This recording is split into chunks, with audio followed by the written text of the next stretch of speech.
além de estar ligado diretamente à fotossíntese da planta, ele também é responsável pela abertura e fechamento dos estômatos. E além de outras funções, é claro, ele ainda é responsável pelo transporte, a mobilidade da água e dos nutrientes por todas as partes da planta. Meu nome é Fernando Pereira, este é o Somos Verdes e hoje você vai aprender sobre esse macronutriente que a planta precisa em grandes quantidades, que é o potássio. Bora pro vídeo!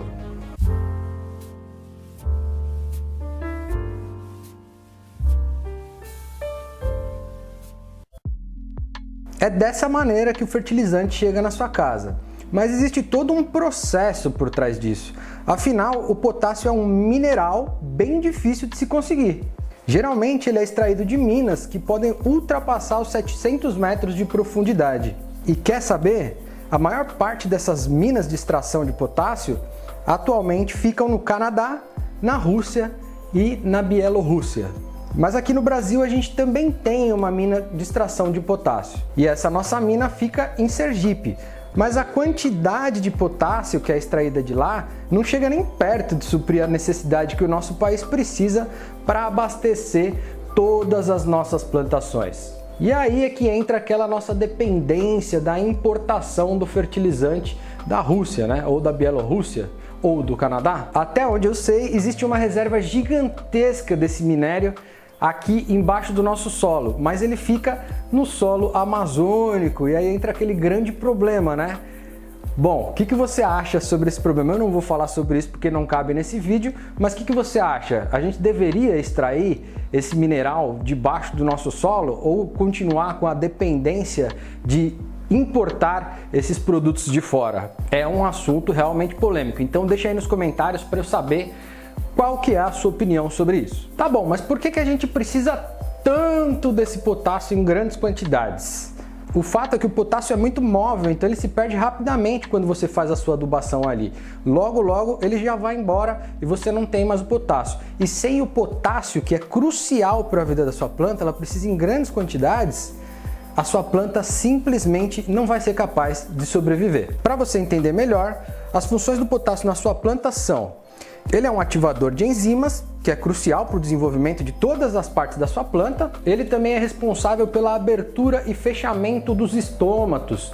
Para quem não sabe, os estômatos, eles estão nas folhas das plantas e são como se fossem nossos poros, que é por onde eles fazem a planta faz as trocas, né? Troca de água, troca de gases, ela faz essas trocas e ela precisa abrir e fechar esses estômatos para ter um bom funcionamento. Sem o potássio, isso se torna inviável. Outra função que também é extremamente importante e que depende do potássio é a fotossíntese, aquilo que deixa as plantas verdinhas. E ainda ele é o responsável pelo transporte tanto dos nutrientes quanto da água para todas as partes da planta. Ou seja, esse elemento químico é absolutamente necessário para a sobrevivência da sua planta. Tá bom, mas dá para conseguir esse potássio na natureza através de fazer uma adubação orgânica, não utilizando esse fertilizante mineral, utilizando orgânico? A resposta é sim. Você pode conseguir potássio através, por exemplo, de esterco de aves, esterco bovino. Só que essas quantidades de potássio, elas não são tão grandes assim, como por exemplo, no esterco de aves, no esterco de galinha, só tem 15% de potássio, tá? Mas a boa notícia é que você está assistindo o canal Somos Verdes. E óbvio que eu vou trazer uma saída para você aqui, que é muito fácil e todo mundo tem em casa, que é a casca da banana. E sim, quando eu digo casca de banana, é isso mesmo. Até mesmo porque existem diversas pesquisas mostrando que as maiores quantidades do potássio se encontram na casca da banana. E pasme, a quantidade desse nutriente é maior na casca da banana do que no esterco de aves, por exemplo. Então olha que bacana que dá pra gente fazer. A gente consome a banana em casa, potássio para dentro de nós. A gente retira a casca que ia jogar fora, potássio para nossas plantas. Olha que beleza, tem coisa melhor do que isso? É riquíssima em potássio, tá? Para fazer esse adubo que eu gosto bastante, você vai precisar utilizar esse talinho aí que mantém as bananas unidas. Daí é só guardar um monte deles e esperar que eles fiquem totalmente secos.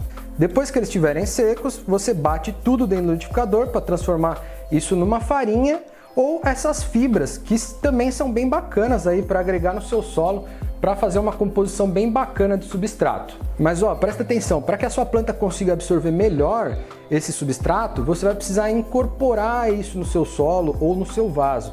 É importante que você abra um buraquinho na terra e enterre esse adubo, tá? E só isso aí já vai garantir uma liberação prolongada de potássio para sua planta. Mas vale lembrar que também é possível utilizar a casca da banana seca.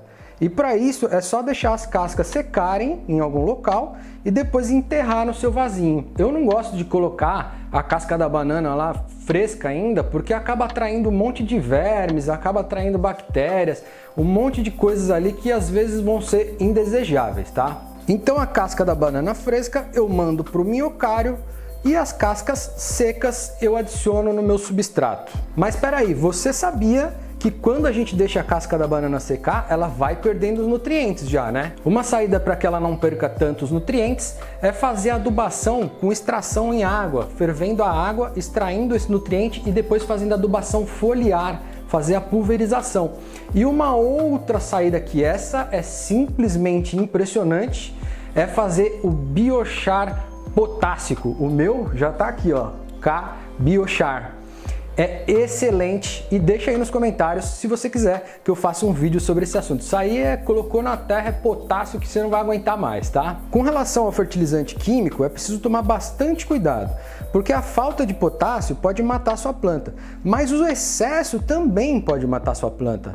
E ainda existe um outro problema. O fato é que quase todos os NPKs comercializados no Brasil têm na sua composição o cloreto de potássio. E o cloreto nada mais é do que o cloro. E o cloro, como você bem sabe, ele é um agente biocida, ou seja, ele destrói a vida no solo. E a gente sabe que a fauna do solo é muito importante para as nossas plantas. Claro que entre os micronutrientes que a planta precisa, tá sim o cloro, é um dos micronutrientes. Mas ela precisa de pequenas quantidades de cloro, é muito pouquinho mesmo. Por isso vem o nome micronutriente, ela precisa em poucas quantidades. Por outro lado, o potássio é um macronutriente e a sua planta precisa de grandes quantidades dele. E é aí que está o problema. O cloreto de potássio é composto por 47% de cloro e 53% de potássio. E o índice de salinidade do cloreto de potássio é de 116%.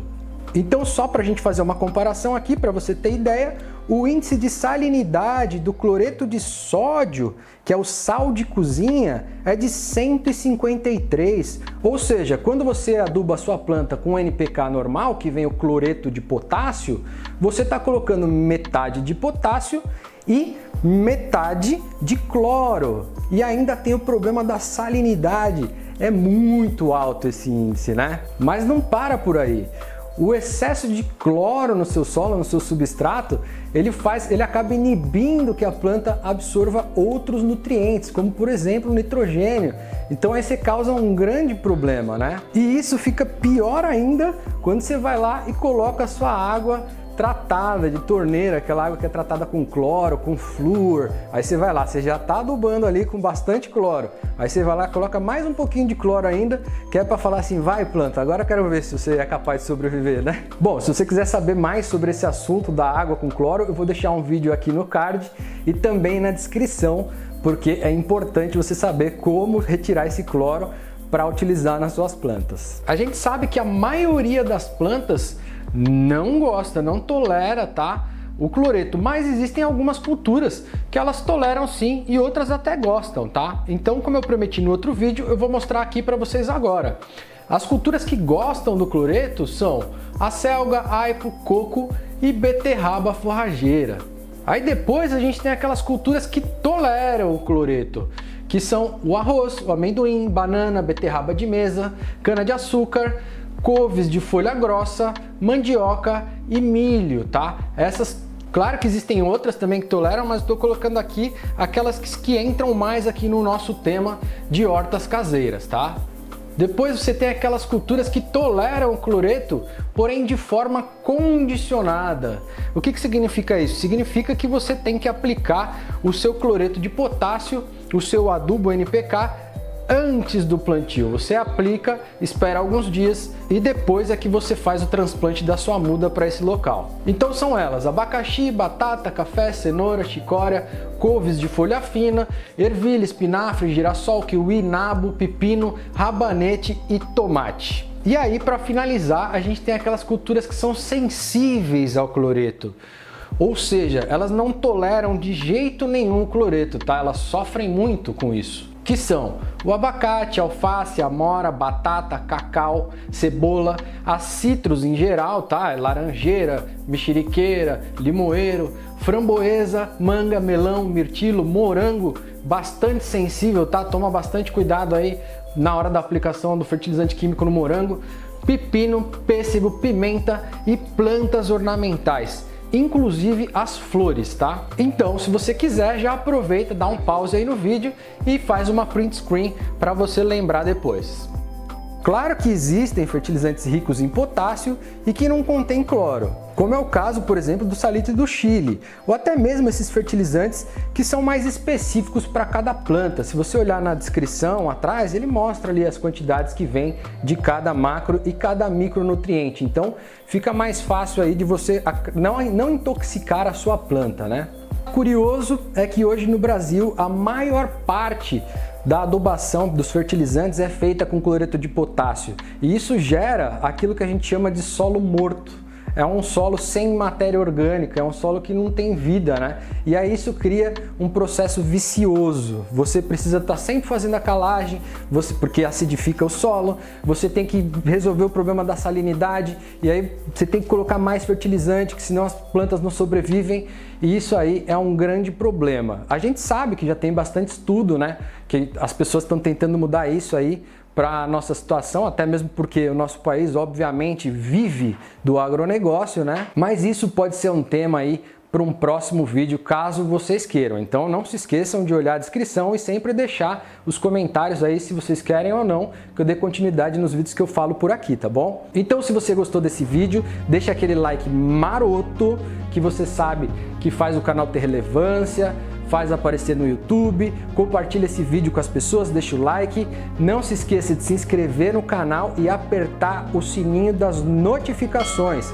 Sem esse sininho, você não recebe meus vídeos, não adianta reclamar depois. E outra coisa, eu acho que esses vídeos aqui sobre adubação talvez nem fiquem no ar no futuro, tá? Não se esqueça também que se você quiser aprender um pouco mais sobre hortinhas caseiras, saber como é que você faz aí sua jardinagem em casa para ter as suas plantinhas, sua hortinha no vaso, seu alfacezinho, faça o download dos meus e-books, eles estão aí na descrição, tá?